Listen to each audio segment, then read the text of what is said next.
Selamat pagi jemaat Tuhan, Shalom. Kita bersyukur kepada Tuhan, hari ini kita berkesempatan untuk beribadah, memuji dan memuliakan nama Tuhan. Mari jemaat Tuhan bersaat teduh, mari kita merenungkan kebaikan Tuhan di dalam kehidupan kita.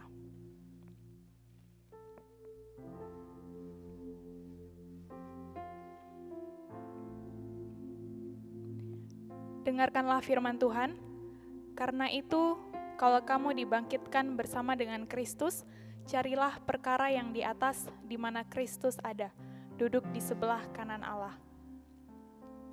Jemaat Tuhan yang terkasih, mari kita mengucapkan pengakuan iman rasuli dengan berkata, Aku percaya kepada Allah, Bapa yang Maha Kuasa, Pencipta langit dan bumi, dan kepada Yesus Kristus, Anaknya yang tunggal Tuhan kita, yang dikandung daripada Roh Kudus, lahir dari anak darah Maria, yang menderita di bawah pemerintahan Pontius Pilatus, disalibkan, mati dan dikuburkan, turun ke dalam kerajaan maut, pada hari yang ketiga, bangkit pula dari antara orang mati, naik ke sorga, duduk di sebelah kanan Allah, Bapa yang Maha Kuasa, dan akan datang dari sana, untuk menghakimi orang yang hidup dan yang mati. Aku percaya kepada Roh Kudus, gereja yang kudus dan am, persekutuan orang kudus, pengampunan dosa, kebangkitan tubuh, dan hidup yang kekal. Saat ini, saat indah, ku memuji dan menyembah. Hadirat-Mu kurasakan saat ku sembah Kau. Mari kita menyanyikan lagu ini sebagai sikap penyembahan kita kepada Tuhan.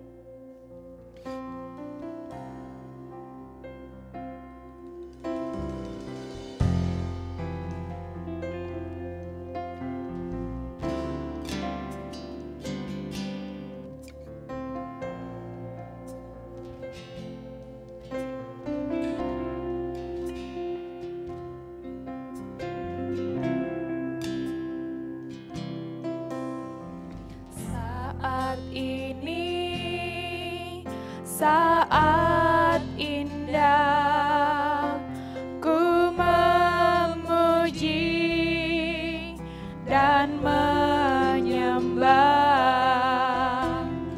hadirat-Mu, ku rasakan saat ku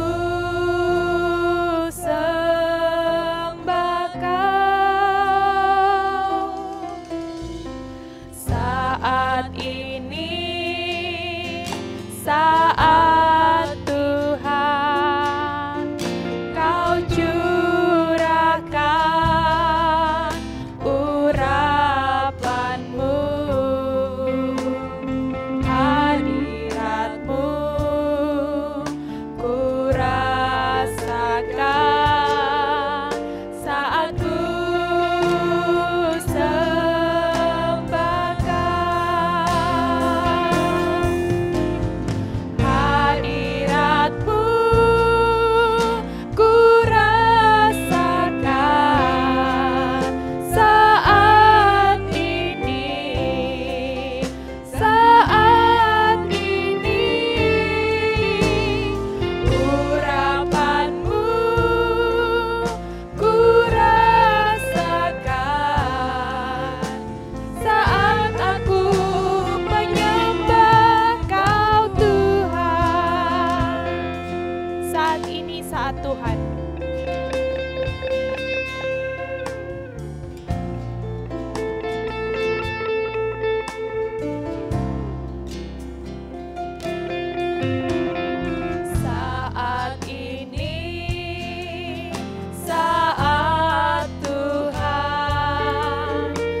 buat kebaikan-Mu.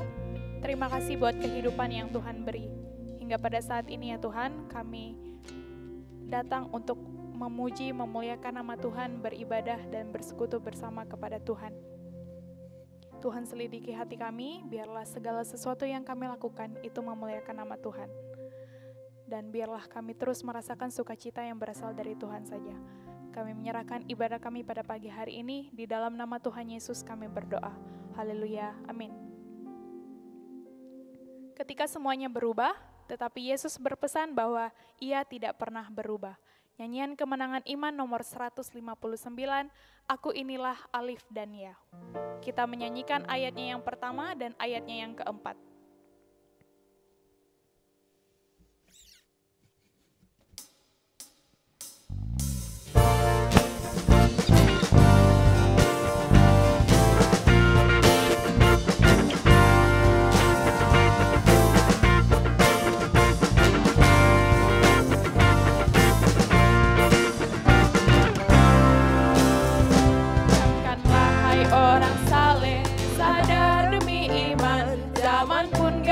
Beralih dan ribut di depan, sini sana perguncangan, tak ada teduh, gempar pun penuh.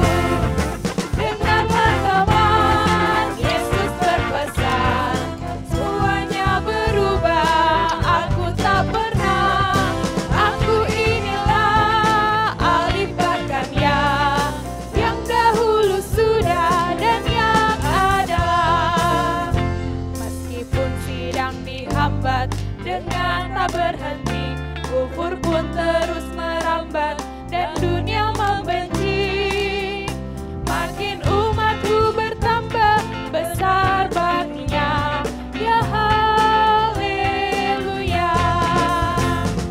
Dengarlah teman, Yesus berpesan, semuanya berubah, aku tak pernah, aku inilah Alif bahkan Ya, yang dahulu sudah dan yang ada. Mari kita membuka Alkitab kita membaca Alkitab di dalam Keluaran, pasalnya yang ketiga, ayatnya yang pertama sampai ayatnya yang ke-14. Keluaran 3, ayat 1 sampai ayat yang ke-14. Saya akan membacakannya untuk kita. Keluaran 3 ayat 1 sampai 14. Adapun Musa, ia biasa menggembalakan kambing domba Yitro, mertuanya, imam di Midian. Sekali ketika ia menggiring kambing domba itu ke seberang padang gurun, sampailah ia ke gunung Allah, yakni gunung Horeb. Lalu malaikat Tuhan menampakkan diri kepadanya di dalam nyala api yang keluar dari semak duri. Lalu ia melihat dan tampaklah semak duri itu menyala tetapi tidak dimakan api. Musa berkata, "Baiklah aku menyimpang ke sana untuk memeriksa penglihatan yang hebat itu. Mengapakah tidak terbakar semak duri itu?" Ketika dilihat Tuhan bahwa Musa menyimpang untuk memeriksanya, berserulah Allah dari tengah-tengah semak duri itu kepadanya, "Musa, Musa," dan ia menjawab, "Ya Allah." Lalu ia berfirman, "Janganlah datang dekat-dekat, tanggalkanlah kasutmu dari kakimu, sebab tempat di mana engkau berdiri itu adalah tanah yang kudus." Lagi ia berfirman, "Akulah Allah ayahmu, Allah Abraham, Allah Ishak dan Allah Yakub." Lalu Musa menutupi mukanya sebab ia takut memandang Allah. Dan Tuhan berfirman, "Aku telah memperhatikan dengan sungguh kesengsaraan umatku di tanah Mesir, dan aku telah mendengar seruan mereka yang disebabkan oleh pengerah-pengerah mereka. Ya, aku mengetahui penderitaan mereka. Sebab itu aku telah turun untuk melepaskan mereka dari tangan orang Mesir dan menuntun mereka keluar dari negeri itu ke suatu negeri yang baik dan luas, suatu negeri yang berlimpah-limpah susu dan madunya, ke tempat orang Kanaan, orang Het, orang Amori, orang Feris, orang Hewi, dan orang Yebus. Sekarang seruan orang Israel telah sampai kepadaku, juga telah kulihat betapa kerasnya orang Mesir menindas mereka. Jadi sekarang pergilah, aku mengutus engkau kepada Firaun untuk membawa umatku orang Israel keluar dari Mesir. Tetapi Musa berkata kepada Allah, siapakah aku ini? Maka aku yang akan menghadap Firaun dan membawa orang Israel keluar dari Mesir. Lalu firman-Nya, bukankah aku akan menyertai engkau? Inilah tanda bagimu bahwa aku yang mengutus engkau. Apabila engkau telah membawa bangsa itu keluar dari Mesir, maka kamu akan beribadah kepada Allah di gunung ini. Lalu Musa berkata kepada Allah, tetapi apabila aku mendapatkan orang Israel dan berkata kepada mereka, Allah nenek moyangmu telah mengutus aku kepadamu, dan mereka bertanya kepadaku, bagaimana tentang namanya? Apakah yang harus kujawab kepada mereka? Firman Allah kepada Musa, aku adalah aku. Lagi firman-Nya, beginilah kau katakan kepada orang Israel itu, akulah aku telah mengutus aku kepadamu. Demikian firman Tuhan. Allah itu sungguh baik bagi kita. Ia menunjukkan kasih-Nya melalui pengorbanan Yesus di kayu salib. Allah itu baik, sungguh baik bagiku.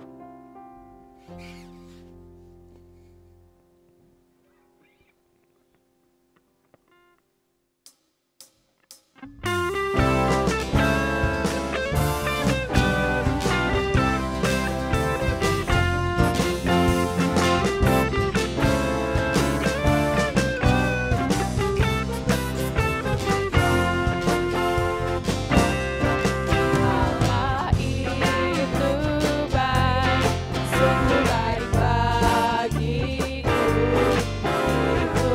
Ditunjukkannya kasih setianya. Dia menyediakan yang ku perlukan,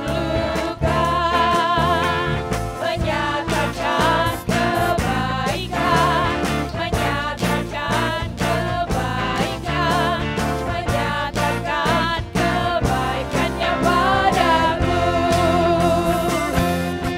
Kasih setianya tak pernah berubah, dulu, sekarang, dan selamanya. Ajaiblah kuasa dalam namanya. Yesusku luar biasa. Allah itu baik, sungguh baik bagiku.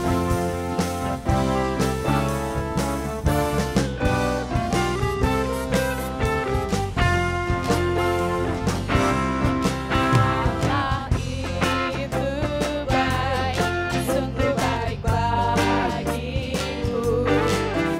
Ditunjukkannya kasih setianya. Dia menyediakan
saatnya kita akan mendengarkan firman Tuhan. Hanya melalui firman-Nya kita akan diberikan kekuatan dalam menjalani kehidupan kita dan kita bisa menjadi percaya bukan karena melihat. Percaya bukan karena melihat.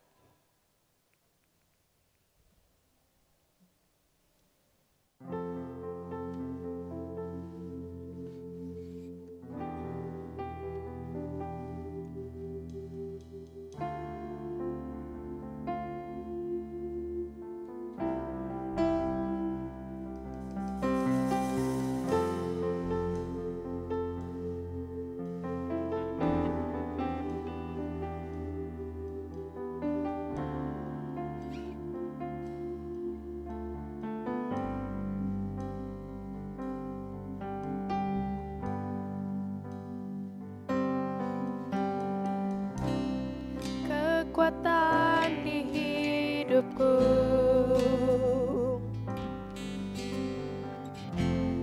ku dapat di dalam-Mu.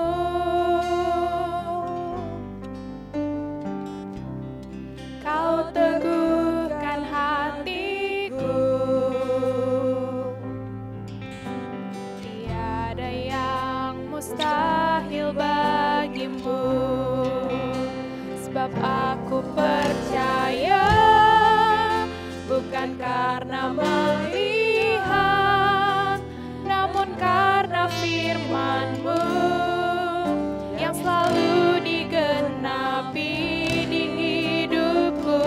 Ku percaya bukan karena melihat, namun karena firman-Mu tiada pernah berubah.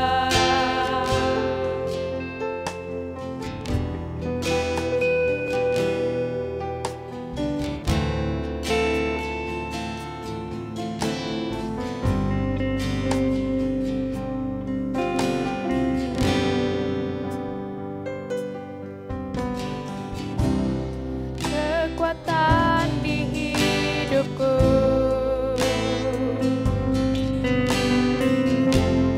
ku dapat di dalam-Mu.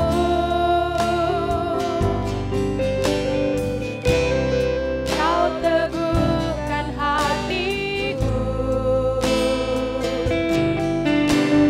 tiada yang mustahil bagimu.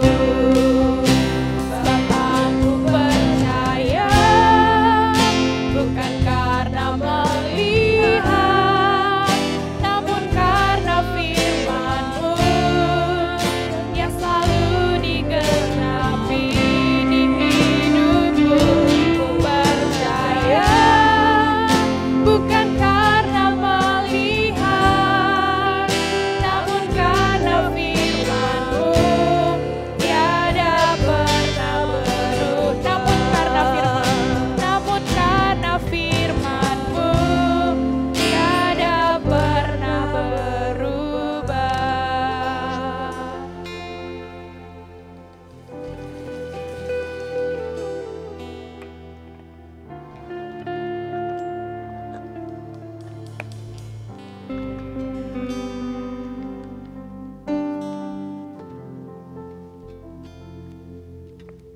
Kita berdoa.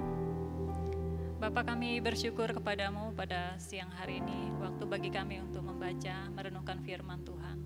Kiranya Tuhan menuntun dan menolong setiap pribadi kami masing-masing melalui pekerjaan Roh Kudus-Mu yang akan berikan hikmat kepada kami, sehingga kami boleh mengerti akan firman Tuhan, baik hamba-Mu yang menyampaikan maupun jemaat yang mendengar. Roh-Mu yang kudus akan menerangi hati kami masing-masing dan menguraikannya sesuai dengan kemampuan dan bahasa kami, sehingga kebenaran firman Tuhan yang kami dengar, kami baca, dan kami renungkan bersama boleh mendapat tempat di hati kami dan kami boleh menjadi pelaku dari firman Tuhan. Terpujilah Engkau ya Tuhan, kami menyerahkan waktu pemberitaan firman Tuhan ini hanya ke dalam tangan-Mu. Di dalam nama Tuhan Yesus kami sudah berdoa dan mengucap syukur. Amin.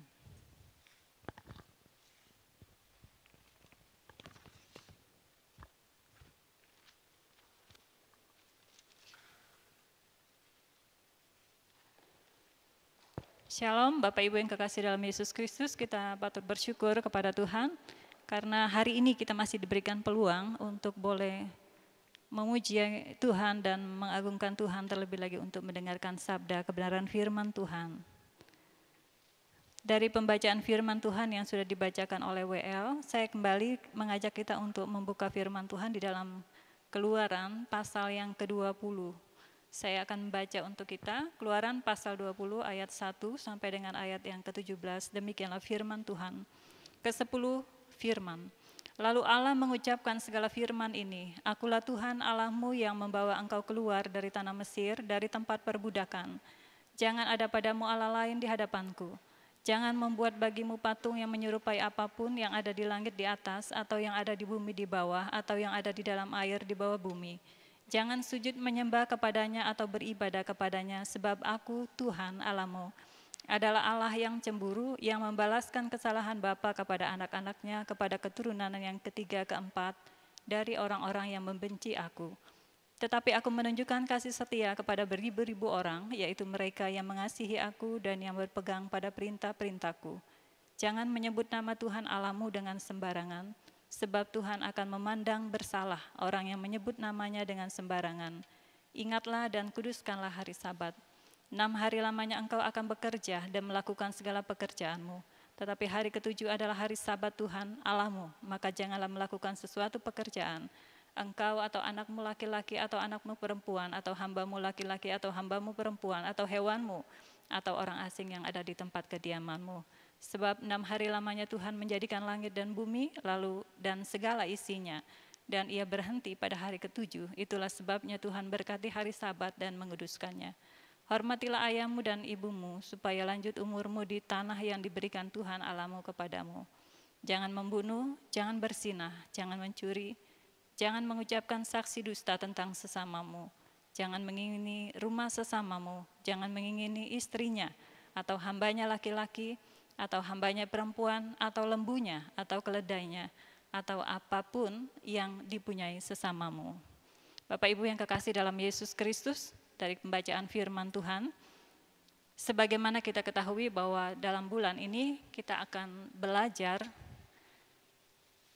dari teladan hidup tokoh-tokoh Alkitab dalam menyelesaikan penugasan ilahi atas hidup mereka. Minggu pertama kita sudah belajar tentang bagaimana Nuh menyenangkan hati Allah dan menyelamatkan keluarganya melalui kehidupannya yang benar di hadapan Allah, pergaulannya dengan Allah, dan juga mentaati Allah.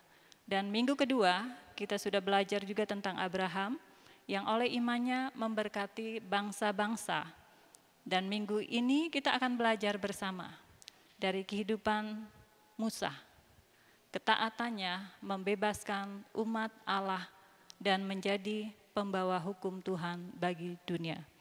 Ketaatannya membebaskan umat Allah menjadi pembawa hukum Tuhan bagi dunia.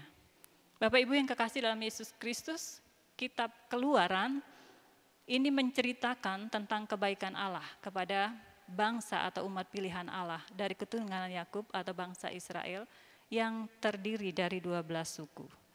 Saat itu mereka sedang diperbudak di Mesir selama 400 tahun. Perbudakan yang sangat lama ini termasuk dalam rencana Allah dan ketetapan Tuhan juga bagi umatnya. Dan ketika Tuhan berfirman kepada Abram di dalam pasal Kejadian 15 ayat 13, ketahuilah dengan sesungguhnya bahwa keturunanmu akan menjadi orang asing dalam suatu negeri yang bukan kepunyaan mereka, dan bahwa mereka akan diperbudak dan dianiaya 400 tahun lamanya. Jadi sebelum ini terjadi, Allah sudah menyampaikannya kepada Abram. Kita sudah belajar tentang Abram, dan Allah menyampaikan hal ini kepada Abram, bagaimana umat Allah akan diperbudak selama 400 tahun. Bapak Ibu yang kekasih dalam Yesus Kristus, bangsa Israel selama di dalam penindasan, mereka menderita secara utuh, baik itu siksaan secara fisik dan secara rohani. Hidup mereka seperti orang di Mesir. Mereka hidup dalam penyembahan-penyembahan yang lain oleh karena pemimpin mereka. Nah, dalam penderitaan inilah mereka berseru kepada Tuhan, dan Allah memperhatikan penderitaan mereka. Kita tahu bahwa Yusuf hadir sebagai seorang raja pada masa itu juga dalam rencana Allah. Dan ketika Yusuf meninggal, bangsa Israel semakin bertambah banyak. Dan itu membuat Firaun gentar terhadap orang Israel, sehingga dia membuat bangsa Israel seperti budak. Dia memaksa mereka untuk melakukan tugas-tugas atau pekerjaan, baik itu membangun benteng-benteng dan lain sebagainya. Inilah pekerjaan yang dilakukan oleh bangsa Israel selama mereka di dalam penindasan. Dan Allah memperhatikan apa yang sedang mereka alami, Allah memahami mereka, dan Tuhan menjawab dengan memanggil dan menugaskan Musa untuk kembali ke Mesir. Dia bertemu dengan Firaun untuk membebaskan bangsa Israel. Musa pada saat dipanggil Tuhan, dia berumur 80 tahun. Dan hal yang wajar kalau Musa mempertanyakan, ketika kita melihat dalam bagian firman Tuhan dari Keluaran pasal 3, bagaimana pembicaraan Allah secara langsung kepada Musa dan bagaimana juga respon Musa kepada Allah ketika Allah menugaskannya. Dan di sini saat itu Musa seorang pengembala kambing domba. Dan pada saat dia mengembala kambing domba di Midian, yaitu di Yitro atau mertuanya Yitro, itu juga disebabkan oleh karena Musa sendiri lari. Karena pada saat dia bersama dengan bangsa Israel, dia melihat bagaimana orang Mesir melakukan penindasan kepada orang Ibrani atau orang Israel, dan Musa melakukan perlawanan, sehingga di situ menyatakan bahwa Musa membunuh orang Mesir. Dan ketika hal itu terjadi, maka Firaun mencari Musa. Dan Musa akhirnya lari dari Mesir dan dia pergi ke Midian. Dan selama di Midian, ia mengembala kambing domba selama 40 tahun. Bapak Ibu yang kekasih dalam Yesus Kristus, kita tahu bahwa Musa tahu keadaan bangsa Israel di Mesir dan dia mengerti keadaan mereka.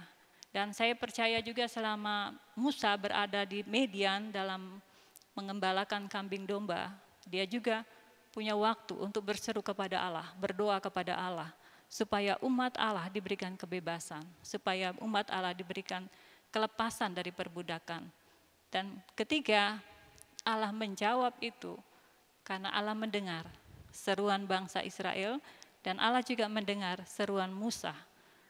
Nah, di Midian, ketika Musa lari dari pelariannya, ia kemudian bertemu dengan Sipora, anak dari Yitro, dan di sana ia menjadi pengembala kambing domba. Bapak Ibu yang kekasih dalam Yesus Kristus, selanjutnya kita melihat kisah panggilan Musa yang dipakai oleh Allah. Dalam Keluaran pasal 3 ayat 1 sampai dengan ayat yang ke-9, di sini mengungkapkan kepada kita bagaimana Tuhan menjumpai Musa melalui semak duri yang menyala karena api, namun semak itu tidak terbakar. Kalau kita melihat kisah ini, Allah tahu bahwa Musa ini adalah seorang pengembala kambing domba, dan pekerjaannya setiap hari pasti pergi membawa kambing dombanya untuk mencari makan. Nah, cara yang Tuhan buat adalah sesuatu yang sudah biasa Musa lihat, semak duri dan lain sebagainya. Sehingga ketika Musa memperhatikan semak duri itu menyala api tetapi tidak terbakar, kini kita melihat bahwa Musa tahu bahwa tidak mungkin semak duri akan terbakar, terbakar kalau kemudian tidak hangus. Dan Musa melihat hal itu. Bapak Ibu yang kekasih dalam Yesus Kristus, Musa kita tahu bahwa kehidupannya setiap hari selama berada di Midian, dia mengembalakan kambing domba, dan dia membawanya ke seberang gurun sampai ia ke gunung Allah, yaitu gunung Horeb.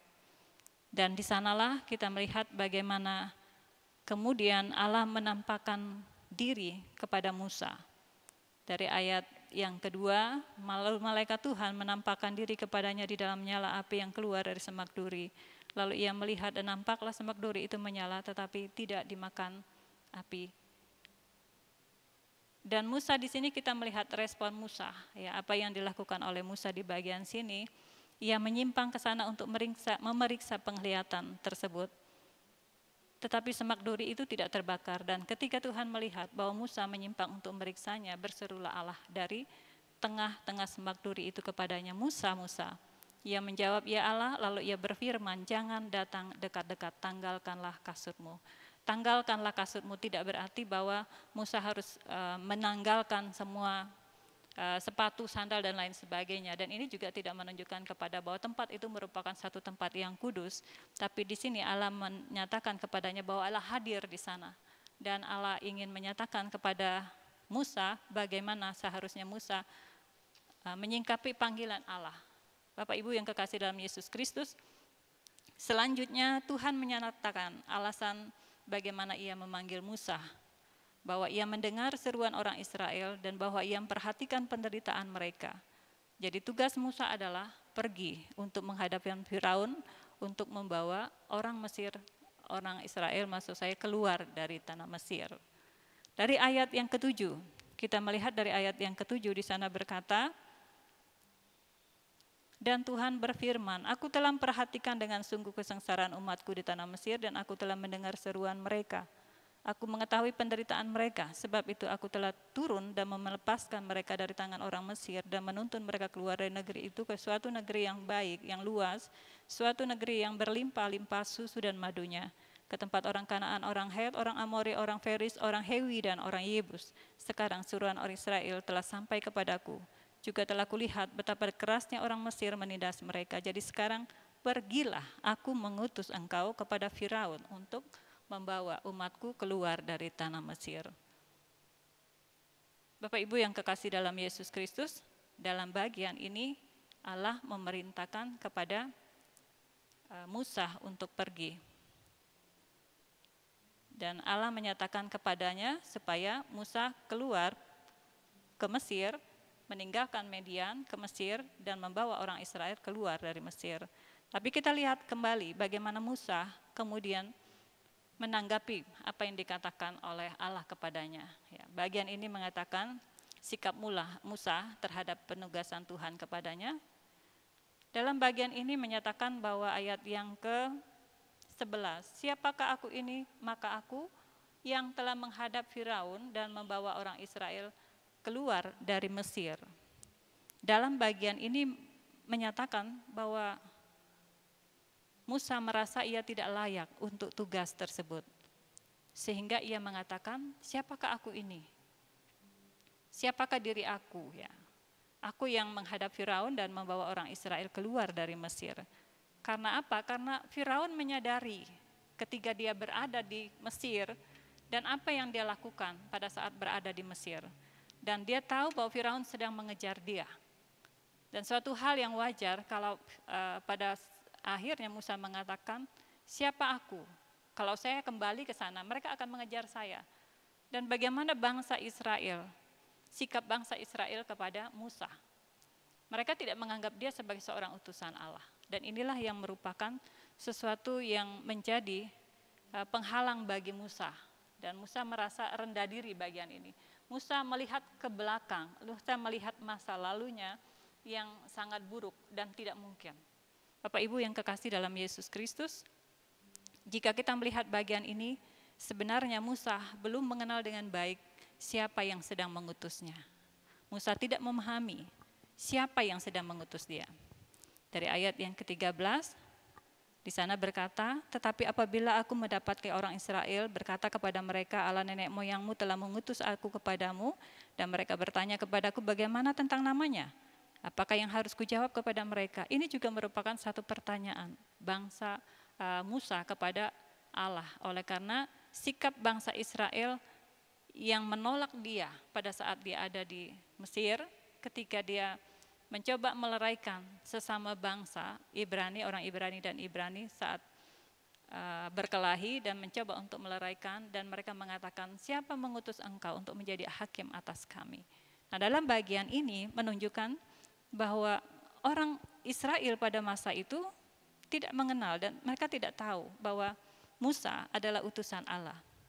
Bapak Ibu yang kekasih dalam Yesus Kristus, dan bagian ini juga menunjukkan kepada kita bagaimana Musa sebenarnya yang jauh sebelumnya sudah mengenal Allah, jauh sebelumnya hidup akrab dengan Allah.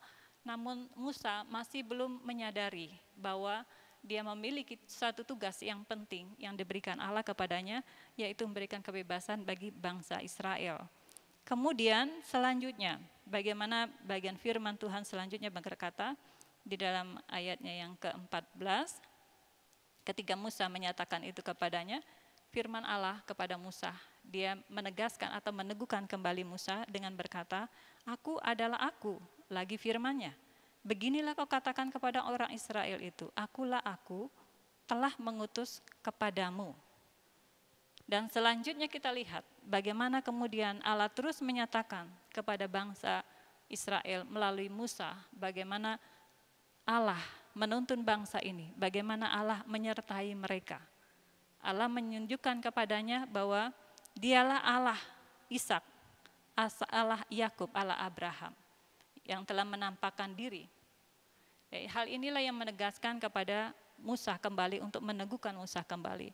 Allah menunjukkan kepada Musa bagaimana sebenarnya penyertaan Allah dan pimpinan Allah kepada bangsa Israel. Dan inilah yang dikatakan oleh Allah kepada Musa, dan Allah ingin supaya Musa mengerti dan memahami. Nah, selanjutnya Bapak Ibu yang kekasih dalam Yesus Kristus, dari pasal yang keempat, kita lihat ke asal yang keempat, ketika Allah sudah menyampaikan dan menyatakan semua bagaimana ia penyertaannya kepada bangsa Israel, bagaimana ia menolong bangsa Israel, bagaimana ia menyatakan bahwa dia adalah Allah Abraham, Allah Ishak, Allah Yakub. Selanjutnya dalam ayat yang keempat, kembali Musa bertanya, "Bagaimana jika mereka tidak percaya kepadaku dan tidak mendengarkan perkataanku, melainkan berkata, Tuhan tidak menampakkan diri kepadamu?" Kembali Musa bertanya, karena Musa masih meragukan, Musa masih tidak yakin. Dan selanjutnya, apa yang dikatakan oleh firman Tuhan? Kembali Allah juga meneguhkan kepada Musa dari ayat yang kedua. Dan firman Tuhan kepada Musa pada ayat yang kedua ini, Tuhan mengatakan kepadanya, "Lemparkanlah tongkat itu ke tanah." Dan ketika dilemparkannya ke tanah, maka tongkat itu menjadi ular. Allah menunjukkan banyak hal kepada Musa. Bagaimana perbuatan ajaib yang Tuhan bisa lakukan. Dan bagaimana Tuhan bisa melakukan sesuatu yang bisa menyadarkan bangsa Israel. Bapak Ibu yang kekasih dalam Yesus Kristus, dalam bagian ini pun Tuhan memberikan tanda yang ajaib untuk Musa, supaya Musa mengerti, Musa memahami bagaimana dia sebagai Allah adalah Allah yang melihat dan Allah yang mengerti, dan dia tahu apa yang dialami oleh bangsa Israel, sehingga dia melakukan banyak hal, perkara-perkara ajaib yang dilakukannya. Selain tongkat menjadi ular, juga dari selanjutnya di sana dikatakan tentang tangannya yang bisa kena kusta ketika dia kasih masuk dan kemudian keluar, kemudian masukkan kembali, kemudian pulih kembali. Dan mujizat-mujizat inilah yang dilakukan oleh Allah kepada Musa untuk menunjukkan bagaimana Allah yang disembah oleh Musa ini adalah Allah yang benar-benar mampu, sanggup untuk melakukannya. Dan Musa di dalam bagian ini pun terus bertanya, ya. Selanjutnya dia menyatakan kepada Tuhan bagaimana kehidupannya sebagai seorang yang sekian lama, 40 tahun mengembala kambing domba. Dan ia mengatakan bahwa ia tidak bisa atau tidak pandai berbicara. Ya, dari ayat yang ke-10 di sana mengatakan, Tuhan, aku ini tidak pandai bicara. Dahulu pun tidak, dan sejak Engkau berfirman kepada hamba-hambamu pun tidak, sebab aku berat mulut dan berat lidah. Ini merupakan satu cara daripada Musa juga untuk mengalihkan atau menolak apa yang ditugaskan oleh Allah kepadanya. Dan Allah kembali meneguhkan Musa dengan berkata kepadanya, "Siapakah yang membuat lidah manusia? Siapakah yang membuat orang bisu atau tuli? Membuat orang melihat atau buta? Bukankah aku, yakni Tuhan? Oleh sebab itu pergilah, aku akan menyertai lidahmu dan mengajar engkau apa yang harus kau katakan." Allah terus-menerus memberikan perintah kepada Musa, tapi Musa juga terus-menerus meresponi dengan caranya sendiri. Karena Musa selalu melihat ke belakang, melihat dirinya yang dulu, bagaimana sikapnya. Musa merasa rendah diri, Musa merasa tidak mampu, dan dia menilai tentang dirinya sendiri. Dia tidak melihat Allah, Allah yang dia sembah. Dia belum mengerti dan mengenal benar siapa Allah yang sebenarnya dia sembah, yang sebenarnya sanggup melakukan apa saja jika dia meyakini Allah. Dan selanjutnya kita melihat respon Musa dari ayat yang ke-13. Setelah Allah menyampaikan itu kepadanya, Musa berkata, Tuhan, utuslah kiranya siapa saja yang patut kau utus. Nah, di sini menunjukkan bahwa Musa merasa bahwa ada orang yang lebih baik, ada orang yang lebih pintar, ada orang yang lebih fasih lidah untuk menyampaikan hal itu.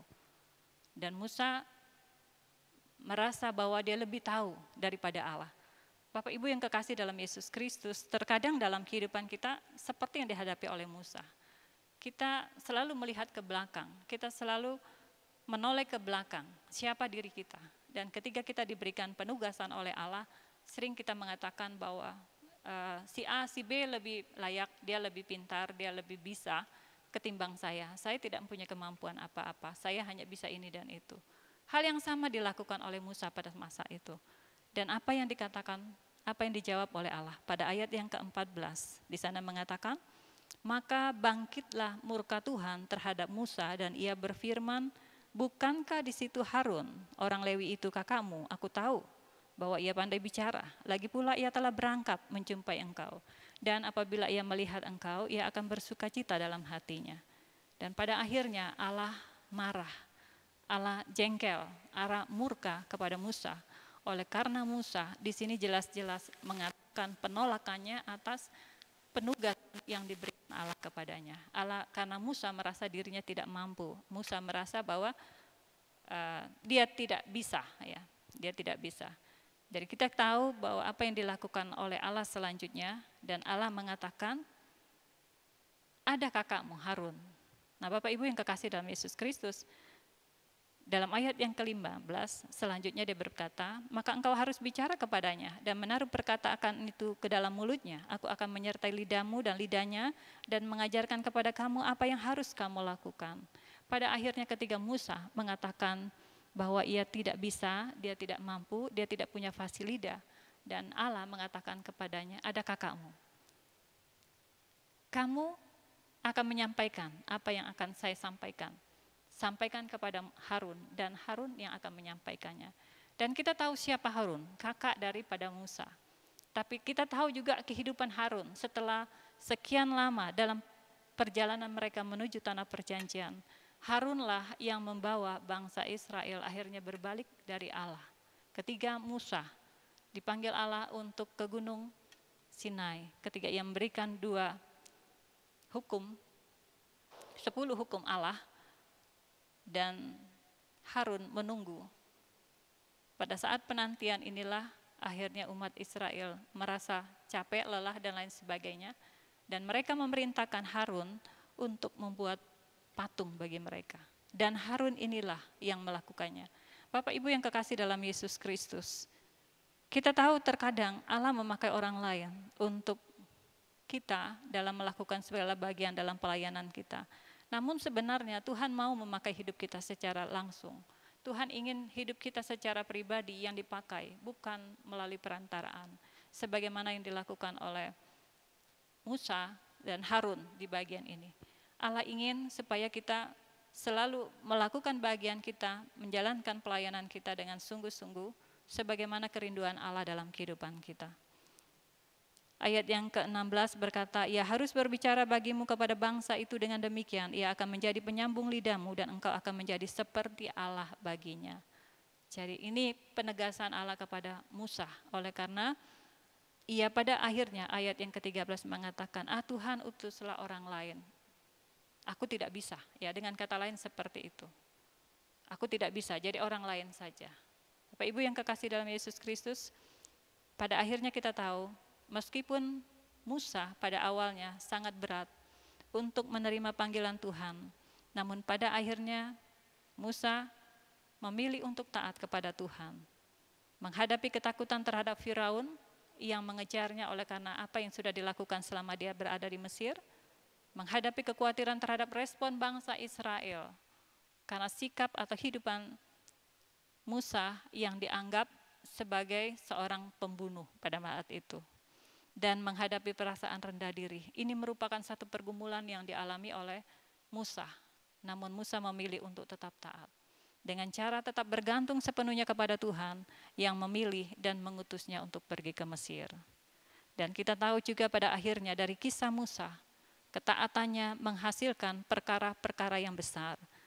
Telah dicatat dalam sejarah Israel bahwa ia adalah pemimpin terbesar, karena dia memimpin bangsa Israel keluar dari perbudakan di Mesir dan menempuh perjalanan selama 40 tahun di padang gurun, sampai menuju ke perjanjian. Dan melalui Musa, Tuhan juga memberikan 10 hukum Tuhan, bahkan sampai saat ini yang sering disebut dengan hukum Musa.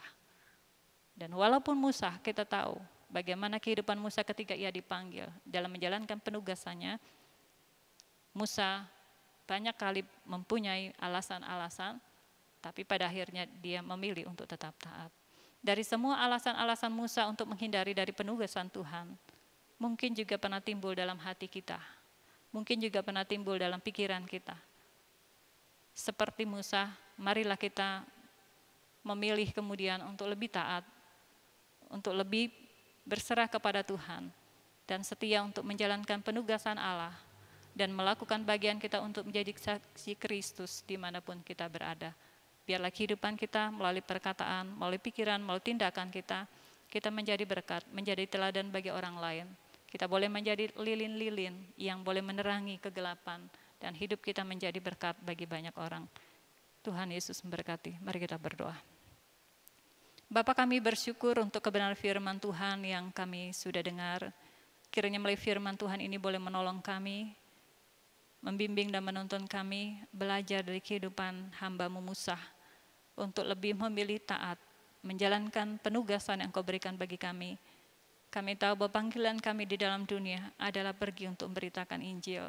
Dan biarlah Tuhan menaruhkan itu di hati kami, kerelaan untuk terus memberitakan kabar baik ini kepada dunia. Biarlah kami diberikan kesetiaan terus, setia dalam mengiring akan Tuhan sepanjang kehidupan yang Tuhan berikan kepada kami. Setia dalam melakukan bagian kami, panggilan hidup kami, yaitu menjadi pemberita, menjadi surat Kristus bagi dunia ini. Ini doa dan pengharapan kami Bapa. Di dalam nama Tuhan Yesus kami sudah berdoa dan mengucap syukur. Amin.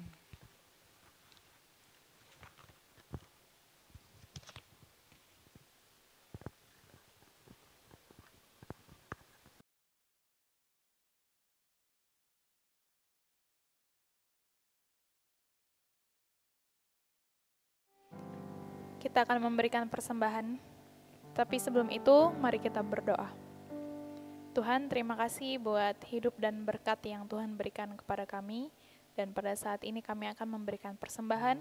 Kiranya Tuhan memberkati persembahan kami untuk pelayanan Tuhan di tempat ini, dan biarlah Tuhan akan selalu terus memberkati kehidupan kami dengan berlimpah. Di dalam nama Tuhan Yesus kami sudah berdoa dan bersyukur. Haleluya. Amin. Mari kita nyanyi dalam nyanyian Kemenangan Iman nomor 169, Sandar akan Perjanjian Tuhan Yesus.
masuk dalam doa syafaat yang akan dipimpin oleh Ibu Pendeta Korlin Juansi.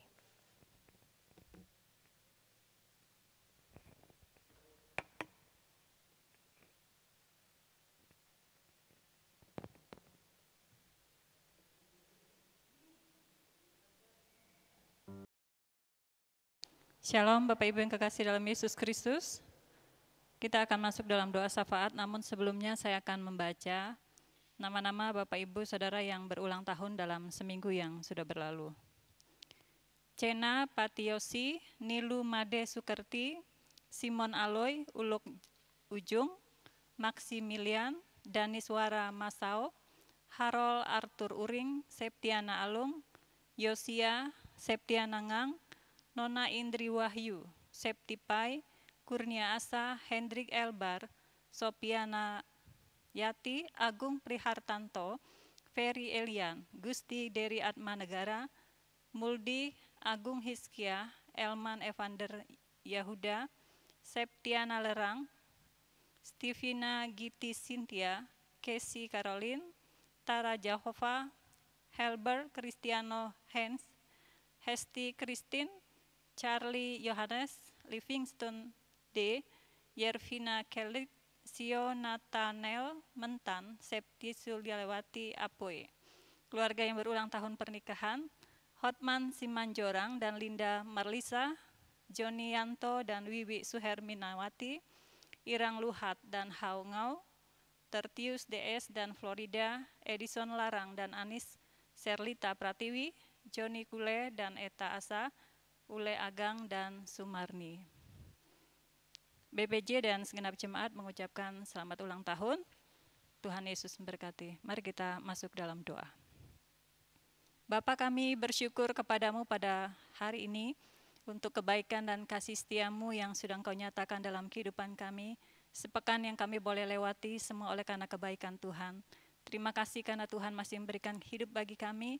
Terima kasih karena Tuhan masih memberikan kekuatan bagi kami. Terlebih lagi Tuhan, hari ini kami masih bisa beribadah menyembah Tuhan semua oleh karena anugerah Tuhan.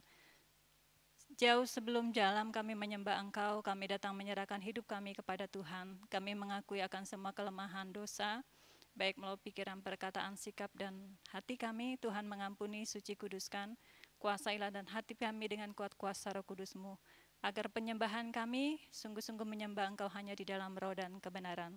Kami bersyukur karena kasih setiamu yang sungguh luar biasa, yang sudah Tuhan nyatakan bagi saudara-saudara kami yang boleh berulang tahun, baik secara pribadi, bahkan keluarga, sepekan yang sudah lewati oleh karena anugerah Tuhan. Kiranya Tuhan terus memberkati kehidupan mereka, pribadi dan keluarga. Dengan bertambahnya usia, bertambah juga dalam pengenalan mereka akan Tuhan, dan hidup mereka senantiasa memuliakan Tuhan. Terima kasih Tuhan, karena kami boleh leluasa untuk menyembah Tuhan. Ini juga oleh karena kebaikan Tuhan. Terima kasih untuk bangsa dan negara yang mana Tuhan sudah memberikan keamanan sampai pada saat ini. Kami menyerahkan untuk para pemimpin kami, Tuhan memberkati mereka dalam menjalankan tugas. Tuhan memampukan mereka untuk melakukan semuanya untuk hormat dan kemuliaan bagi nama Tuhan. Terutama pemimpin gereja, baik dari tingkat pusat, wilayah, dan daerah. Memberkati mereka dalam menjalankan tugas, Tuhan memampukan mereka untuk melakukan semuanya. Dan Tuhan memberkati kehidupan pribadi lepas pribadi, bahkan keluarga mereka. Agar apa yang direncana dan programkan boleh berlangsung dengan pimpinan Tuhan. Kami mengingat saudara-saudara kami yang terbaring di rumah sakit, bahkan di rumah masing-masing. Kami berdoa menyerahkan untuk Sapuk Ding, Feni Anggunawan, Ferry Markus, Agus, Daniel Yesaya, Petelen Lasa, Jan Janing, Pawing, Balulong, Sia Imang, Iring Tingai, Hermanwati, Surya, Bartolomius, Uring Ipuy, Anyi Ingan, Bungan Lalu, Bungan Gu, Kasing Ingan, Saraparan Irabaya, Robert Aing, Sulau Merang, Pudau, Yunita T, Pekuyang L, Dewi Sung, Dewi Siana, Peluzan, Amos Ding, Yohana Jalung, Pelibin Ajan, Bilung, Lestari, Martiana Are, Yusuf Bahwan, Erni Selutan, Erna, Asung Usat, Erden Uluk, Elia Ding, Bungan Tadan, Dorce Merang. Kami mengusung saudara-saudara ini ke dalam tangan Tuhan. Biarlah di dalam nama Yesus yang berkuasa itu Engkau menjamah bagian tubuh mereka yang lemah dan sakit, sehingga di dalam nama Yesus juga mereka dapat kekuatan kesembuhan daripada Tuhan. Tuhan menolong mereka dalam pembaringan, Tuhan berikan kekuatan dan penghiburan bagi mereka, sehingga dalam penderitaan mereka tetap bisa bersyukur kepada Tuhan, menaikkan pujian mereka kepada Tuhan, karena Tuhan masih memberikan kesempatan untuk dapat menikmati kehidupan. Terima kasih Tuhan, kami menyerahkan untuk para penginjil, Engkau memberkati mereka dalam semua pelayanan mereka, Engkau memberikan hikmat bagi mereka dalam pelayanan yang mereka lakukan, terutama program Departemen Misi, untuk menjangkau jiwa-jiwa. Kami menyerahkan sepenuh ke dalam tangan Tuhan, baik itu pelayanan Sumatera, Hong Kong, dan Taiwan. Kami serahkan ke dalam tangan Tuhan. Tuhan memberkati metode yang dipakai dalam menjangkau jiwa-jiwa. Tuhan menolong agar semua sarana yang dipakai, Tuhan melengkapi semuanya dengan pertolongan dan pimpinan Tuhan, sehingga melalui sarana itu Tuhan, orang-orang yang belum percaya kepada Tuhan, mereka dapat mengenal Tuhan, mereka boleh mengerti. Tuhan yang akan membuka mata rohani mereka untuk memahami dan mengerti akan Tuhan. Sehingga suatu ketika mereka boleh menerima Engkau sebagai Tuhan dan Juru Selamat dalam kehidupan pribadi mereka. Terima kasih Tuhan, kami juga berdoa menyerahkan untuk pembangunan gedung gereja Tanjung Serol. Kami serahkan ke dalam tangan Tuhan. Tuhan memberkati dalam pembangunan ini, Tuhan akan memimpin dan menyertai, dan Tuhan akan mencukupkan segala biaya yang dibutuhkan. Kami menyerahkan juga untuk masa-masa mendekat, untuk pilkada, baik itu gubernur dan bupati, kami serahkan sepenuh ke dalam tangan Tuhan, agar Tuhan yang menolong memimpin melalui semuanya. Tuhan memberikan setiap para pemimpin kami, orang-orang yang sungguh takut akan Tuhan. Kerinduan kami adalah seorang pemimpin yang sungguh mengasihi Tuhan, seorang pemimpin yang Tuhan memang tetapkan, dan kami serahkan sepenuhnya hanya ke dalam tangan Tuhan. Terpujilah Engkau ya Tuhan Yesus, kami menyerahkan kembali ke dalam tangan Tuhan seluruh jemaat-Mu dalam semua kesibukan masing-masing. Tuhan memberkati mereka dalam kehidupan mereka, baik anak-anak dari sekolah, TK, bahkan perguruan tinggi. Tuhan memberkati dan Tuhan tolong, bahkan seluruh jemaat Tuhan dalam pekerjaan apapun mereka kerjakan, Tuhan memberkati. Biarlah seluruh jemaat-Mu senantiasa memuliakan Tuhan. Kami juga bersyukur Tuhan, karena kami boleh memberi sebagai tanda syukur kami kepada-Mu. Terpujilah Engkau Tuhan untuk segala kebaikan dan kasih Tuhan yang sudah Engkau nyatakan bagi kami. Ini doa dan pengharapan kami Bapa, di dalam nama Tuhan Yesus. Kami sudah berdoa dan mengucap syukur. Amin.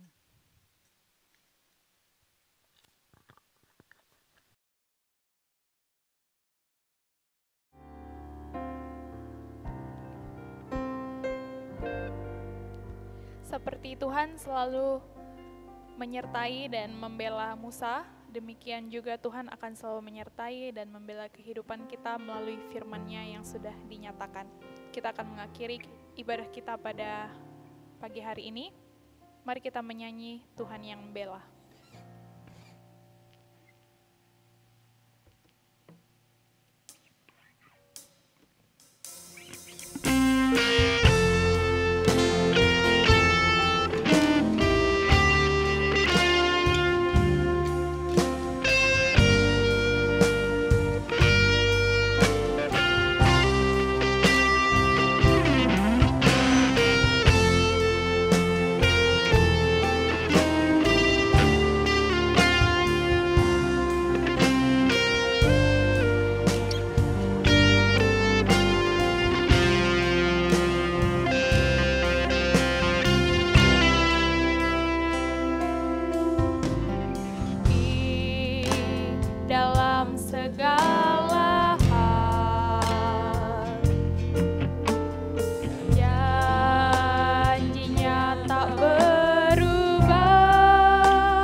Meskipun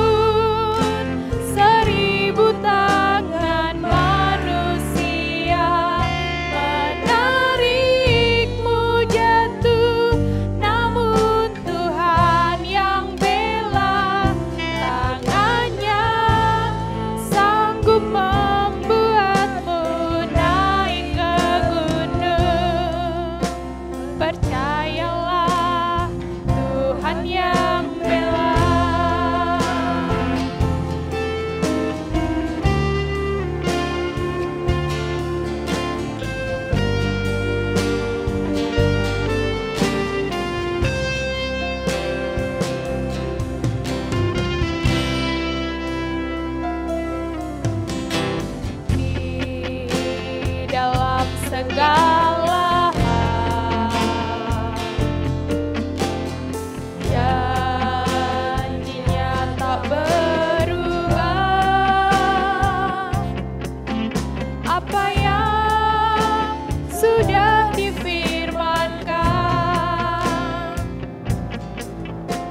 terjadi saat kita percaya.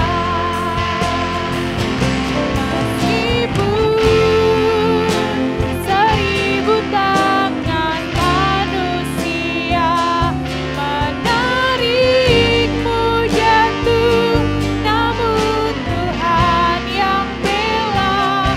Tangannya sanggup membuatmu naik ke gunung. Percayalah, Tuhan yang bela. Meskipun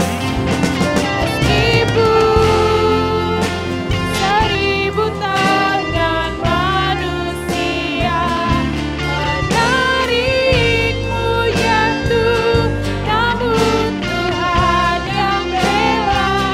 Tangannya sanggup membuatmu naik ke gunung. Percayalah, Tuhan yang bela. Percayalah, Tuhan yang bela. Mari kita berdoa.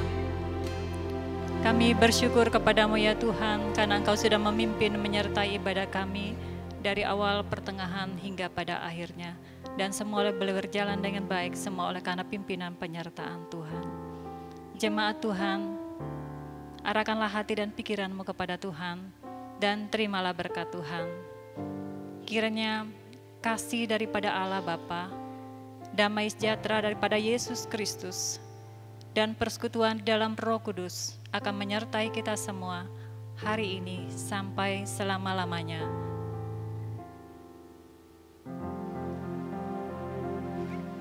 Puji Allah, pohon berkat. Puji Dia, segenap bumi. Di surga pun memuji-Hu. Bapa, Anak, dan Roh Kudus.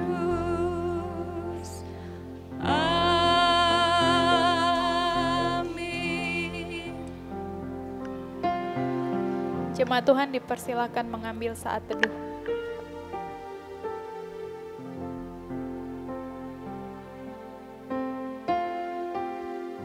Ibadah kita selesai, Tuhan Yesus memberkati.